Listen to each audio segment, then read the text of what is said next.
లోక్సభ ఎన్నికల కోసం కేంద్ర హోంమంత్రి అమిత్ షా నామినేషన్ దాఖలు చేశారు. గుజరాత్లోని గాంధీనగర్ సిట్టింగ్ ఎంపీగా ఉన్న ఆయన నామినేషన్ దాఖలు చేశారు. అమిత్ షా తరపున గుజరాత్ సీఎం పటేల్ రిటర్నింగ్ అధికారికి నామినేషన్ సమర్పించారు.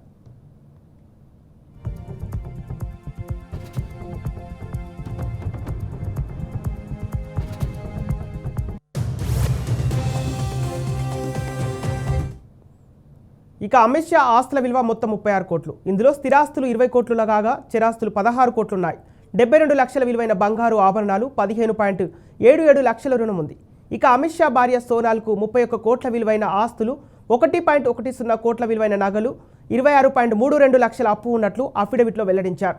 వృత్తిరీత్యా తాను రైతునని అమిత్ షా అఫిడవిట్లో పేర్కొన్నారు. కేంద్ర మంత్రిగా అందుకునే వేతనంతో పాటు వ్యవసాయం, ఇంటి అద్దెలు, షేర్లు, డివిడెండ్ల నుంచి ఆర్జిస్తున్నట్లు వివరించారు. తనపై 3 క్రిమినల్ కేసులు నమోదైనట్లు కూడా అమిత్ షా వెల్లడించారు.